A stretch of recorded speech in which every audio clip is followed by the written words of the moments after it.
सच बेनकाब होगा, सबूत खुद बोलेंगे, प्रमाण के साथ हम कच्चा चिट्ठा खोलेंगे। नमस्कार, मैं हूं अर्पिता आर्या। स्पेशल रिपोर्ट में आज हम बात करेंगे देश के उन गद्दारों की जो पाकिस्तान के कलाकारों की मदद कर रहे थे। वो सालों से पाकिस्तान के कलाकारों के लिए काला धन सफेद करने में जुटे थे, लेकिन अब उनकी धरपकड़ शुरू हो गई।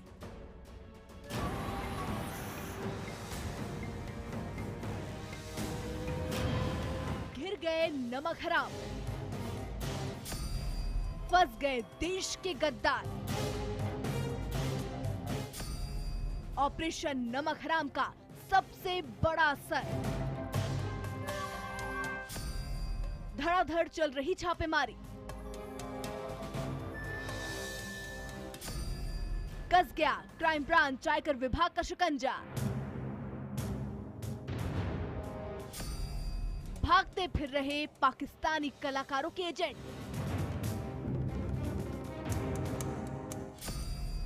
स्टिंग की मार, नमक हराम फरार।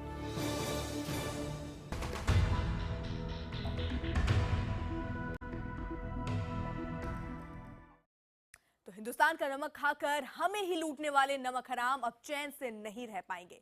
न्यूज 18 इंडिया के ऑपरेशन नमक हराम के बाद पाकिस्तानी कलाकारों के खिलाफ शिकंजा कसने लगा है। केंद्र सरकार के निर्देश पर दिल्ली में पाकिस्तानी कलाकारों के दफ्तरों पर छापे पड़ने लगे हैं। सूचना प्रसारण मंत्रालय ने दिल्ली पुलिस की क्राइम ब्रांच और आयकर विभाग को जांच के आदेश दे दिए हैं। उधर मुंबई में पाकिस्तानी कलाकारों के एजेंट दफ्तर आना ही बंद कर चुके हैं, लेकिन अब देश के इन गद्दारों का बचना मुश्किल है। अरे अभी तो पार्टी शुरू हुई है। वो पर्दे पर अपना जलवा दिखाकर हमारी आंखों में धूल झोंकते रहे। पार्टी शुरू हुई है।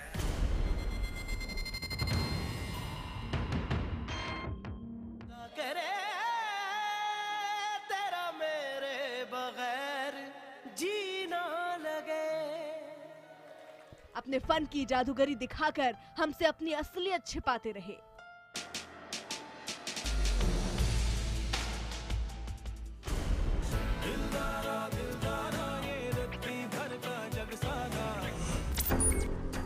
लेकिन न्यूज 18 इंडिया के स्टिंग ऑपरेशन ने इन चेहरों से पर्दा हटा दिया।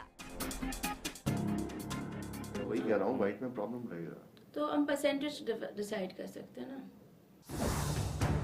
अब फवाद खान से लेकर राहत फतेह अली खान तक, शफकत अमानत अली से लेकर मावरा हुसैन तक सभी पाकिस्तानी कलाकारों पर शिकंजा कस गया है। ऑपरेशन नमक हराम के बाद उन सभी चेहरों की तलाश होने लगी है जो देश के काले धन को सफेद करने के खेल में जुटे हैं। केंद्र सरकार ने न सिर्फ ऑपरेशन नमक हराम की तारीफ की, बल्कि मामले की जांच में दिल्ली क्राइम ब्रांच और आयकर विभाग को भी लगा दिया। मैंने गृह मंत्री को इस बारे में एक चिट्ठी लिखा और कहा इसके ऊपर जांच होना चाहिए। इसके पीछे कौन है, कौन सी संगठन है, पूरा जानकारी देने के लिए।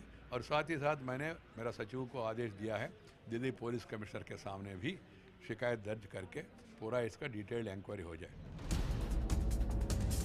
ये तस्वीरें दिल्ली के हौस खास इलाके की हैं। यहाँ मौजूद रूट्स नाम के एनजीओ के दफ्तर पर दिल्ली क्राइम ब्रांच की टीम ने छापा मारा। यहीं बैठकर राकेश गुप्ता और मन्नू कोहली पाकिस्तानी गायक राहत फतेह अली खान और शफकत अमानत अली के लिए डील पक्की करते थे। लेकिन स्टिंग ऑपरेशन दिखाए जाने के बाद राकेश गुप्ता और मन्नू कोहली फरार हो गए। सूत्रों के मुताबिक जांच के डर से दोनों पुणे भाग गए हैं।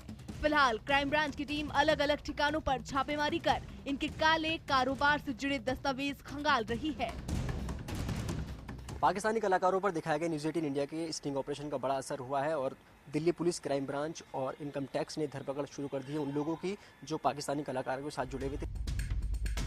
दिल्ली क्राइम ब्रांच ने साफ कर दिया है कि जल्द ही इस स्टिंग ऑपरेशन में बेनकाब हुए आरोपियों के खिलाफ मुकदमा दर्ज किया जाएगा। अभी शुरुआत है जांच की सर।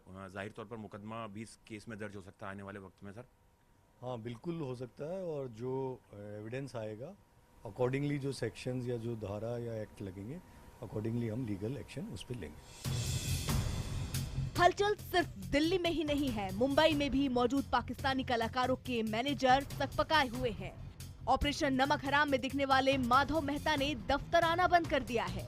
माधव मेहता ने हमारे खुफिया कैमरे पर पाकिस्तानी एक्ट्रेस मावरा हुसैन के साथ डील पक्की करने के लिए आधे व्हाइट और आधे ब्लैक मनी की मांग की थी, लेकिन अब कैमरे के सामने उनका स्टाफ तक आने को तैयार नहीं है।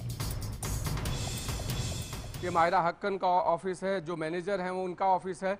यहाँ पर जब हमने संपर्क साधने की कोशिश की तो माधव मेहता नहीं है, तब से ऑफिस नहीं आ रहे हैं, बताए जा रहे हैं। पाकिस्तानी अभिनेता फवाद खान की भारतीय मैनेजर और एजेंट तोरल सोनी भी दफ्तर में नहीं आ रही। स्टिंग ऑपरेशन में तोरल ने कबूल किया था कि उसकी मदद से ही फवाद लाखों रुपए की चोरी करके आराम से पाकिस्तान चला गया है। इस समय हम मुंबई के बांद्रा वेस्ट के मैट्रिक्स के दफ्तर के बाहर खड़े हैं, जहां पर पाकिस्तानी कलाकार फवाद खान की जो एजेंट और मैनेजर हैं तोरल सोनी, वो हमारे खुलासे के बाद से ही दफ्तर नहीं आ रही हैं। मंगलवार को न्यूज 18 इंडिया ने ऑपरेशन नमक हराम में दिखाया था कि पाकिस्तान से भारत आने वाले फनकार बड़ी सफाई से टैक्स की चोरी करते हैं और हमारी सरकार की आंखों में धूल झोंक कर मोटी रकम लेकर निकल जाते हैं। वो शादी ब्याह में नाचने गाने या फिर किसी और परफॉर्मेंस के लिए जितनी रकम लेते हैं, कागजों पर उसका 10% भी नहीं दिखाते, और ऐसा इसलिए ताकि उन्हें टैक्स न देना पड़े। इस तरीके से वो यहाँ काले धन को भी बढ़ावा देते हैं। लेकिन अब पाकिस्तान से आए ये नमक हराम बेनकाब हो चुके हैं। आयकर विभाग अब इनके पिछले सौदों का भी रिकॉर्ड खंगालेगा, लेकिन उससे पहले तलाश हो रही है उन लोगों की जो देश के साथ गद्दारी करके इनकी मदद कर रहे थे।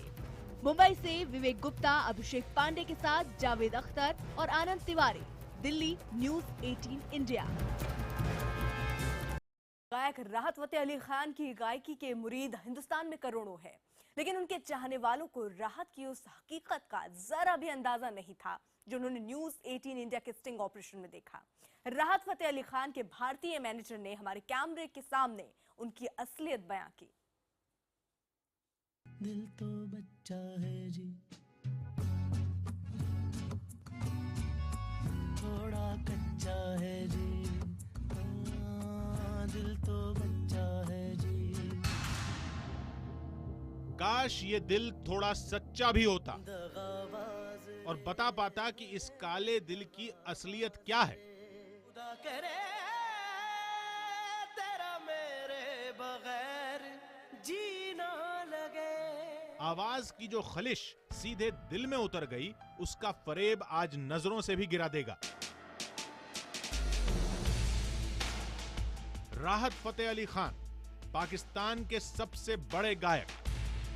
पिछले 1.5 दशक में हिंदी फिल्मों के कई सुपरहिट गाने उन्हीं की आवाज में गूंजे। जिंदगी ये सफर में कट रहा है रास्ता। फिल्मी गाने हों या स्टेज शो, कव्वाली का मंच हो या शादी की महफिलें, पैसे कमाने का हर पैंतरा जानते हैं।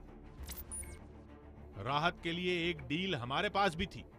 भारत में राहत फतेह अली के काम का मैनेजमेंट भी मन्नू कोहली और राकेश गुप्ता की कंपनी के पास है।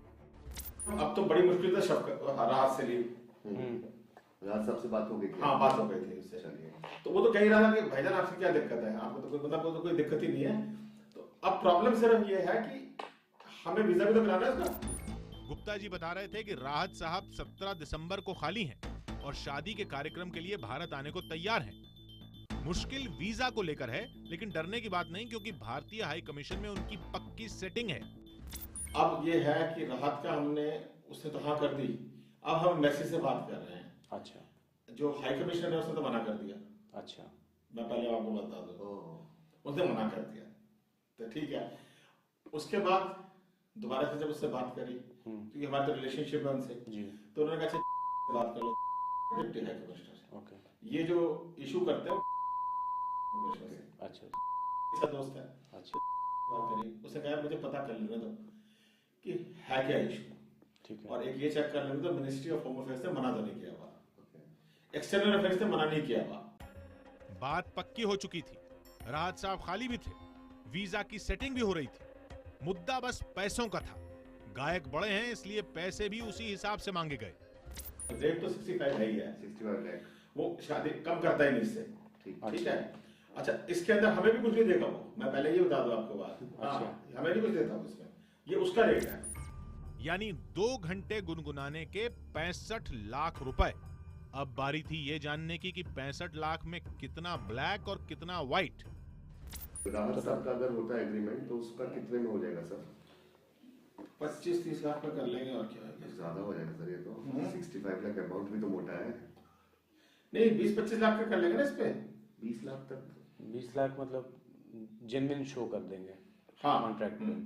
अच्छा भाई, मुझे देखना पड़ता है ना सारा उसका, यहाँ से वहाँ देखो, और कोई कंट्री हो तो आसान है, लेकिन अगर कहीं और करना होता है तो फिर बहुत इतनी ज्यादा मुश्किल होती है ना इस देश के, मतलब अगर कोई और कंट्री हो कोई प्रॉब्लम नहीं होती, क्योंकि ये पाकिस्तान है, यहाँ पैसा भेजना भी मुश्किल काम है। राकेश गुप्ता बता रहे थे कि 65 लाख की फीस में 23 लाख व्हाइट और बाकी ब्लैक, यानी 42 लाख रुपए की न भारत सरकार को कोई जानकारी देनी है न टैक्स चुकाना है। तो राज साहब फिर 20 लाख तक का मतलब अब एग्रीमेंट में हो जाएगा विद टैक्स हमारा? हाँ, प्लस टैक्स, उसके अलावा टैक्स। 23 लाख मतलब 23 लाख हो जाएगा। यानी इतने बरसों में न राहत साहब की आवाज बदली न फितरत। 5 साल पहले ही लाखों रुपए के साथ दिल्ली एयरपोर्ट पर धरे गए थे।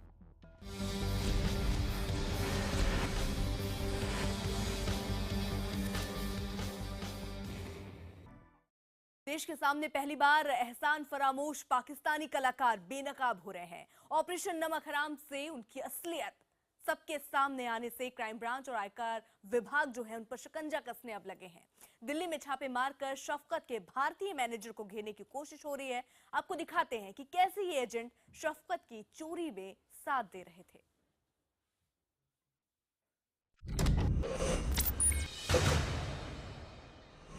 ये हौसला कैसे झुके, ये आरज़ू। आवाज का दर्द सुनिए तो आंखें छलक आएंगी।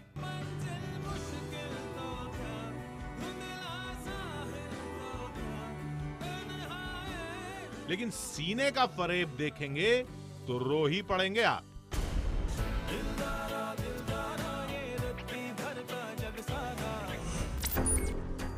शफकत अमानत अली पाकिस्तान के सबसे बड़े गायकों में एक, पटियाला घराने के वारिस। पाकिस्तान में सिर्फ दुआएं मिली,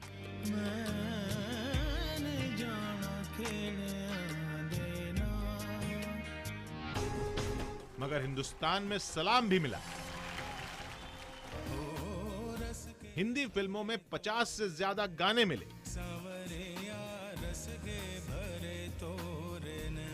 न जाने कितने कॉन्सर्ट्स मिले, लेकिन बदले में भारत को क्या मिला वो भी देख लीजिए। और हमारी अंडरकवर टीम की मुलाकात हुई भारत में शफकत अमानत अली खान की मैनेजर मन्नू कोहली से, जो दिल्ली के हौस खास इलाके में एक आर्टिस्ट मैनेजमेंट कंपनी चलाती हैं। हिंदुस्तान में शफकत कहां गाएंगे, कब गाएंगे, कितने पैसों में गाएंगे, हर सौदा यहीं होता है। अपनी बनाई हुई कहानी के साथ हम मन्नू कोहली के दफ्तर पहुंचे।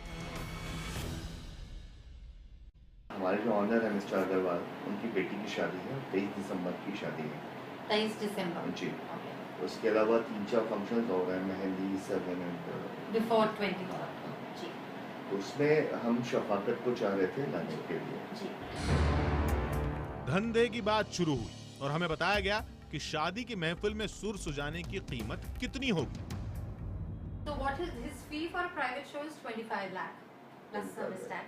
Okay. Plus travel, boarding and lodging, which is for, he has a group of 8 people, including him, who come from Lahore and Karachi, and one person who travels down from Bombay to Delhi. Okay. हमें बताया गया कि शफकत अमानत अली 25 लाख रुपए लेंगे। Service tax अलग से होगा और उनकी टीम का खर्चा भी हमें ही उठाना होगा। आगे की बातचीत मन्नू कोहली के पार्टनर राकेश गुप्ता ने की और ऐसा लगा जैसे शफकत शराफत की मूरत से कम नहीं है। पेमेंट 25 लाख का मतलब 50% एडवांस रहेगा एंड हम आपको ऑफिशियली इनवॉइस देंगे सर्विस टैक्स का सब कुछ, मतलब कोई इसमें हैंकी वैंकी वाला बिजनेस नहीं है। एवरीथिंग इज, आप आरटीजीएस कराना चाहे आरटीजीएस करा दें, आप चेक देना चाहे चेक दे दें, ड्राफ्ट देना चाहे ड्राफ्ट दे, up to you, that's not a problem and all the things are official, कोई यहाँ हैंकी वैंकी नहीं है। हमें बताया जा रहा था कि जो होगा कायदे कानून से होगा, यानी शफकत अली भारत में पूरा टैक्स चुकाएंगे। लेकिन जैसे जैसे डील पक्की होती गई, ईमान डोलता गया और बात काले धन के उसी मुद्दे पर आ गई जिसकी उम्मीद थी। इसको कुछ ऐसा करेगा 5-7 लाख में ऑन पेपर्स हो जाए, बाकी हम आपको कैश करेंगे। मेरे 5-7 लाख, थोड़ा सा इसको 8-1 लाख कर लें, 8-10 लाख कर लें, ठीक है। आप देख लें किस पे कंफर्टेबल है, ऐसा भी नहीं लगे ना अनरियल फिगर लगे। नहीं, हाँ मतलब 10 लाख मेरे टैक्स समेत आप निपटा दीजिए। हाँ, इस तरह कर लेते हैं, यस इस तरह कर लेते हैं। जो बाकी का 15 लाख है वो हम आपको कैश दे देंगे। ठीक है, परफेक्ट। शफकत अच्छे कलाकार हैं, इतना तो पता था, लेकिन इतने बड़े कलाकार हैं ये नहीं जानते थे। 2 दिन बाद ही शफकत के मैनेजर ने हमें बाकायदा एग्रीमेंट भी भेज दिया। महफिल की तारीख तय हुई 21 दिसंबर और फीस लिखी गई सिर्फ 8 लाख रुपए, यानी टैक्स मिलाकर तकरीबन 10 लाख रुपए। सवाल यह भी है कि क्या शफकत के हर भारत दौरे पर देश का काला धन ऐसे ही बाहर जाता है?